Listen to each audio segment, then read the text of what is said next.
यो नमाम्यहम्। विश्राम करें कि एक और करें? एक और कर ले, एक और कर ले। आओ। अथ षष्ठ सर्ग लंकायां तु कृतं कर्म घोरं दृष्ट्वा भयावहं राक्षसेन्द्रो हनुमता सस्मित्रेणैव महात्मना अब्रवीत् राक्षसान् सर्वान् या किञ्चिद्वान्मुखः दर्शिता च प्रविष्टा च लंका दुष्प्रसहा पुरी। और उधर लंका में राक्षस राज रावण महाबली और इंद्र सदृश हनुमान जी का किया हुआ वह घोर तथा भयंकर कार्य देख करके लज्जा के मारे नतमस्तक होकर के राक्षसों से बोल रहा है। वह कहता है, तेन वानरमात्रेण दृष्ट्वा सीता च जानकी प्रासादोद्धरितश्चैत्य प्रबला राक्षसा हता आकुला च पुरीं लंका सर्वा हनुमता कृता किं करिष्यामि भद्रं वा किं वा युक्तमनन्तरम्। राक्षसों से रावण कहता है, एक बंदर ने इस अजय लंका में आकर के इसकी कैसी दुर्दशा की है। उसने जनकनंदिनी सीता को देखा, महलों को नष्ट भ्रष्ट किया और बड़े बड़े बलवान राक्षसों को मार डाला। हनुमान जी ने सारी लंकापुरी में तहलका मचा दिया। तुम्हारा भला हो, अब यह तो बतलाओ कि मुझे आगे क्या करना चाहिए और क्या नहीं करना चाहिए, क्या उचित होगा। ये अपने राक्षसों से पूछ रहा है। उच्यतां न समर्थं यत्कृतं च सुकृतं भवेत् मंत्रमूलं हि विजयं प्राहुरार्या मनस्विनः तस्माद्वै रोचते मंत्रं रामं प्रति महाबला त्रिविधा पुरुषा लोके उत्तमा धम मध्यमा। तुम लोग कोई ऐसा उपाय बतलाओ जिसे करने से अंत में भलाई हो और जिसे हम लोग अच्छी तरह कर सकें, क्योंकि पंडित लोग विचार ही को विजय की कुंजी बताते हैं। सहसा करी पाछे पछिताही कहीं वेद बुध ते बुध नाही।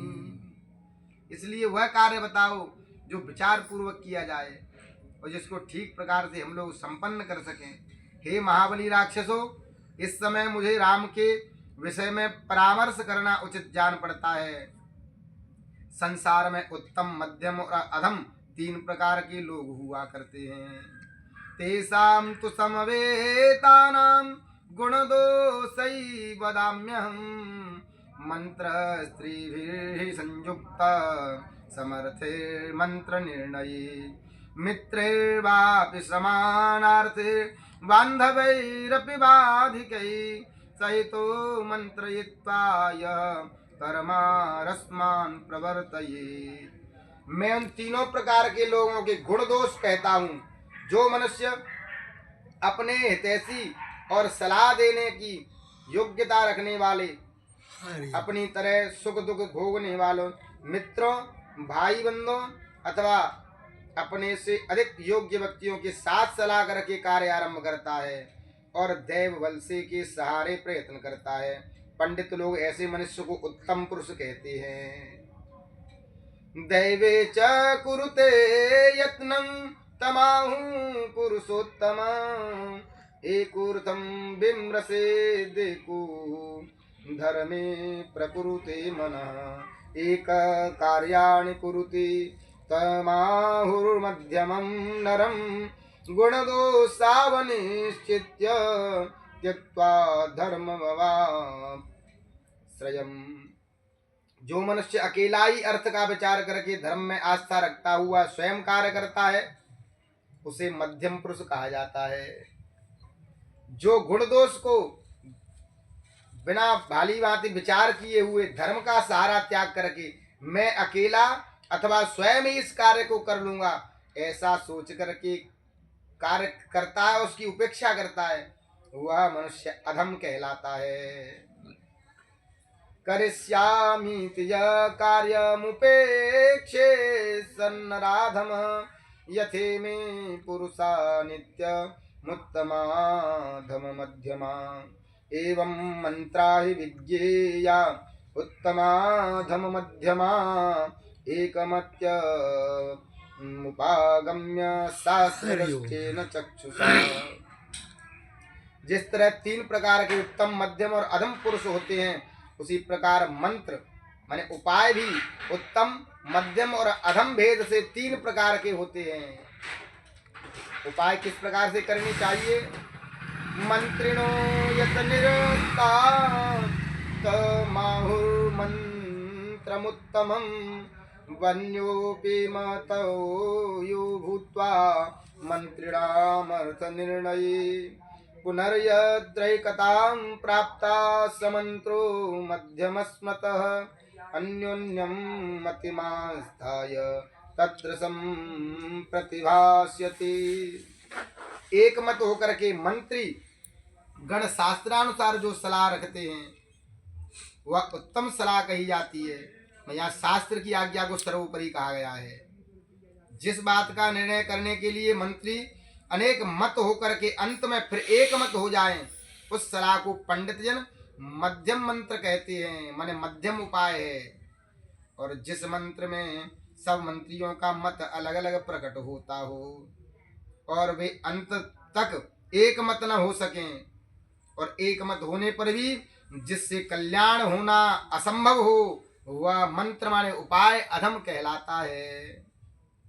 इसलिए न चैकमत्ये श्रेयोस्ते मंत्रशोधम उच्यते तस्मा सुमंत्रितं साधु भवन्तो मति सत्तमा कार्यं संप्रतिपद्यन्ता मेतकृत्यं मतं मम दावानराणां वीराणां सहस्रै परिवारितः रामोऽभ्येति पुरीं लङ्का मस्मां कमुपरोधकः तरिष्यति च सुव्यक्तं राघव सागरं सुखं तरसा युक्तरूपेण सानुजा सबलानुज समुद्रमुक्षोपयन्ति वीर्येणान्यत् करोति वा।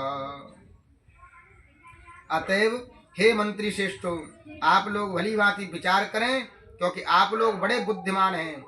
जो कर्तव्य श्रेष्ठ हो उसे आप सब एक मत होकर के निश्चित करें, क्योंकि हजारों वीर वानरों को साथ में लेकर के राम लंकापुरी पर आक्रमण करने आ रहे हैं। यह भी निश्चित है कि वे अपने बल अथवा दिव्य अस्त्रों के बल से अनुज लक्ष्मण और समस्त वानरी सेना सहित समुद्र के इस पार उतर आएंगे। वे पार उतरने के लिए समुद्र के जल को सुखा देंगे अथवा कोई अन्य उपाय कर लेंगे। इसलिए आप लोगों का जिम्मा है। अस्मिन्नेवं गते कार्ये विरुद्धे वानरैः सह हितं पुरे च सैन्ये च सर्वं सम्मन्त्रताम्। लंकापुरी पर चढ़ाई होने और वानरों के साथ में हमारा विरोध हो जाने के कारण बात को ध्यान में रखते हुए सब लोग मिलकर के ऐसी सलाह करो कि जिससे लंकापुरी तथा राक्षसी सेना का हित हो। इस तरह से श्रीमद् रामायणे वाल्मीकि आदि काव्ये युद्ध कांडे रावण मंत्रणम नाम षष्ठ सर्ग। श्री सीतारामचंद्रार्पणमस्तु। श्री हरे नमः। आपदामपहर्तारं दातारां सर्वसंपदां लोकाभिरामं रामं भूयो भूयो नमाम्यहम्।